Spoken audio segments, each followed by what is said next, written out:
ألا من كنت مولاه فهذا علي مولاه. اللهم وال من والاه وعاد من عاداه.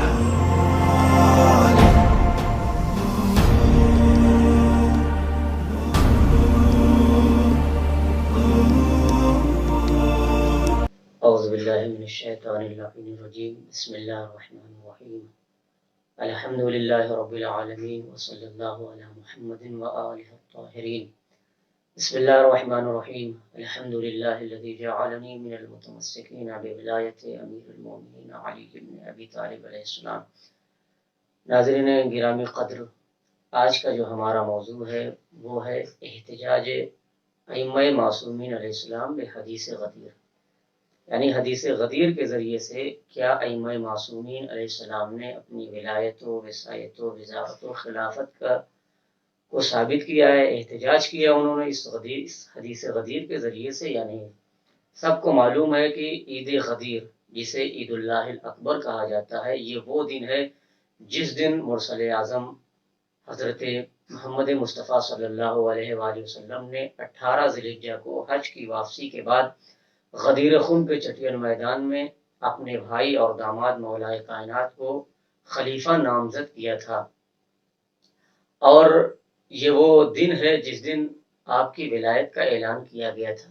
تو غدیر اس دن کو کہا جاتا ہے جس دن سے پیغمبر کی ولایت و خلافت و وزارت و وصایت کا اعلان ہوتا ہے پیغمبر کے بعد، اور مولائے کائنات کو خلیفہ بنایا جاتا ہے.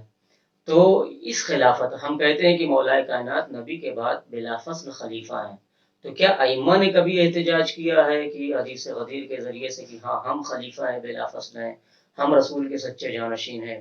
تو اسی کے پیش نظر یہ موضوع رکھا گیا ہے کہ آیا ائمہ، اب سارے ائمہ نے احتجاج کیا ہے تو اس مختصر سے وقت میں اس کی گنجائش نہیں ہے. میں مولائے کائنات خود امام حسن، امام حسین اور صدیقہ طاہرہ نے جو احتجاج کیا ہے اس حدیث غدیر کو، میں اس کو پیش کرنا چاہتا ہوں اور باقی ائمہ کے احتجاج کو میں چھوڑ رہا ہوں. آیا مولائے کائنات نے کبھی اپنے نبی کی وفات کے بعد کیا حدیث غدیر کے ذریعے سے یہ ثابت کیا ہے، یہ احتجاج کیا ہے کہ میں نبی کا سچا جانشین ہوں اور خلیفہ بلا فصل ہوں؟ ہاں، تو کئی ایسے موقع ہیں جہاں خود مولائے کائنات حضرت علی بن ابی طالب علیہ السلام نے حدیث غدیر کے ذریعے سے احتجاج کیا ہے اور ثابت کیا ہے کہ میں ہی نبی کا سچا جانشین ہوں.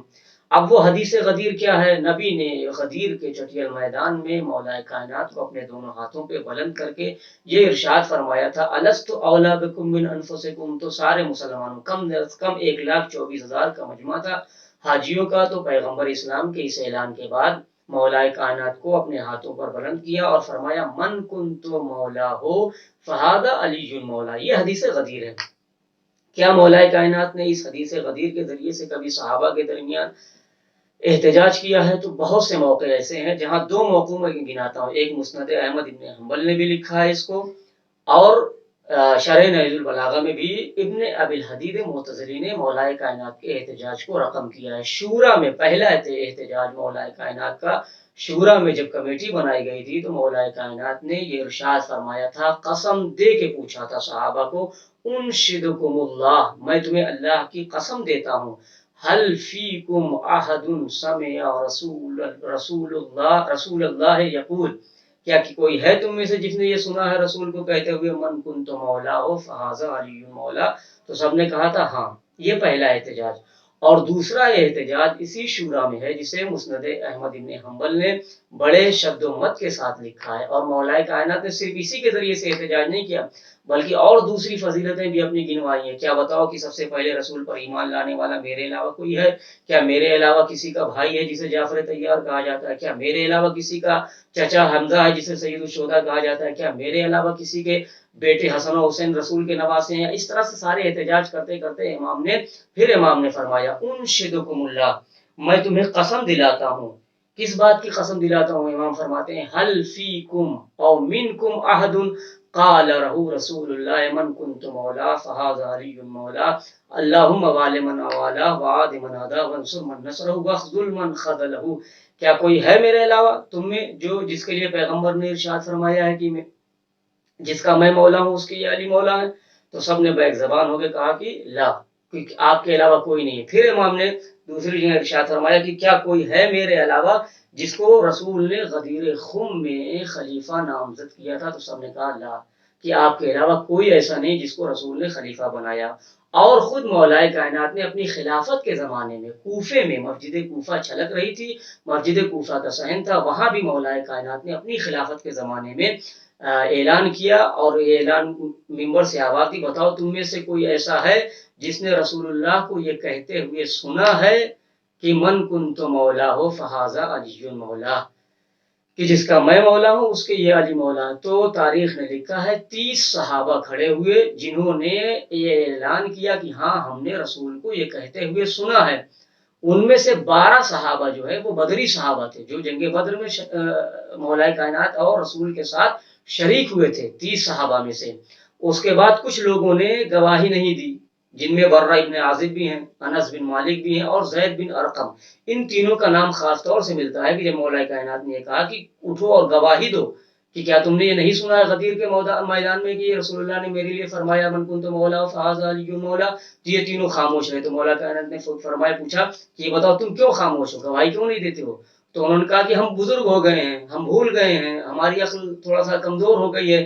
تو مولائے کائنات نے پھر ارشاد فرمایا، عذاب کی دعا کی ان تینوں کے لیے، کہا پروردگار اگر یہ غدیر کے اعلان کو چھپا رہے ہیں اور جھوٹ بول رہے ہیں تو انس بن مالک کے لیے ملتا ہے، مولا نے کہا ان کو ایسے عذاب میں مبتلا کر سفید داغ میں جو امامے سے بھی نہ چھپا سکیں۔ تو تاریخ نے لکھا ہے کہ مولائے کائنات کی اس بد دعا کے بعد ان کی پیشانی پر سفید داغ ہوا، اور وہ امامہ بھی اس سے چھپاتے رہے لیکن چھپ نہیں سکا۔ اس کے بعد برہ ابن عازب اور جو ہے زید بن ارقم کے لیے مولا نے بدعا کی، اگر یہ لوگ غدیر کو جانتے ہوئے بھی من کنت مولا حکم کو جانتے ہوئے بھی چھپا رہے ہیں تو پروردگار ان کی آنکھوں کی روشنی اور بینائی چلی جائے۔ تو تاریخ میں لکھا ہے کہ کچھ ہی دنوں کے بعد ان دونوں کی روشنی اور بینائی چلی گئی۔ یہ مولائے کائنات کا احتجاج کوفے میں اور مجلس شورا میں مولائے کائنات نے احتجاج کیا۔ پھر شہزادی نے بھی احتجاج کیا ہے۔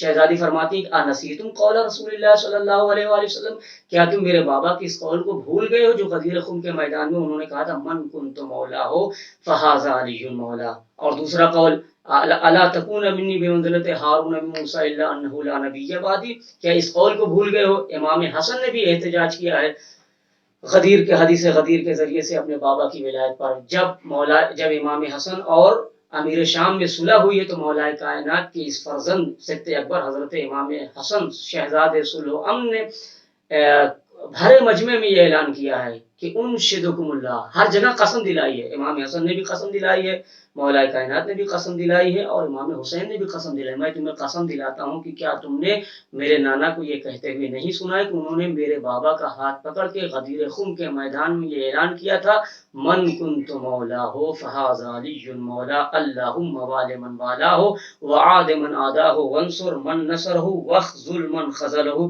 تو سب نے اعتراف کیا کہ ہاں کہ آپ کے بابا نے۔ پھر نبی نے کہا کہ کیا میرے نانا نے یہ حکم نہیں دیا تھا ان یبلغ الشاہد الغائب، کہ جو غائب ہیں وہ جو حاضر ہیں وہ غائب تک یہ پیغام پہنچا دیں اور باپ بیٹے تک پیغام پہنچائے۔ اور آخری احتجاج پیش کر دوں وقت کی نزاکت کو خیال کرتے، امام حسین علیہ السلام نے بھی ایک مرتبہ حج کیا، اس میں آپ کے چاہنے والے بھی تھے، آپ کے اصحاب بھی تھے، سب کو جمع کیا، اور پھر مولا کائنات کے اس فرزند امام حسین علیہ السلام نے بھی صحابہ کو اور چاہنے والوں کو قسم دلا کے کہا انشدکم اللہ، میں تمہیں اللہ کی قسم دلاتا ہوں کہ یہ تو بتاؤ تم نے کیا میرے نانا کے یہ قول نہیں سنا ہے؟ امام فرماتے ہیں اتعلمون قول رسول اللہ صلی اللہ علیہ وآلہ وسلم یوم غدیر خم، کیا تم رسول اللہ کی اس قول کو نہیں جانتے ہو جو غدیر خم کے میدان میں انہوں نے ارشاد فرمایا تھا فنادى له بالولایہ، کہ انہوں نے میرے بابا کی ولایت کا اعلان کیا تھا، کیا تم نے یہ قول نہیں سنا ہے؟ اور یہ بھی ارشاد فرمایا تھا فلیبلغ الشاہد الغائب، جو یہاں موجود ہیں حاضر ہیں وہ غائب تک یہ پیغام پہنچا دیں۔ اب آپ سمجھ سکتے ہیں کہ غدیر یا حدیث غدیر یا غدیر کا میدان اتنی اہمیت کا حامل ہے کہ ہمارے ہر ائمہ نے یہ حکم دیا ہے اور احتجاج پیش کیا ہے کہ ہمارے بابا اور ہمارے شوہر یا ہمارے آقا اور مولا امیر المومنین جو ہے وہ بلا فصل نبی کے جانشین ہیں، اور یہ حدیث غدیر سے ثابت ہے۔ اور اللہ سے دعا کرتے ہیں کہ پروردگار قیامت تک ہمیں مولا کائنات کی ولایت پر باقی اور ثابت قدم رکھے۔ وآخر دعوانا ان الحمد للہ رب العالمین۔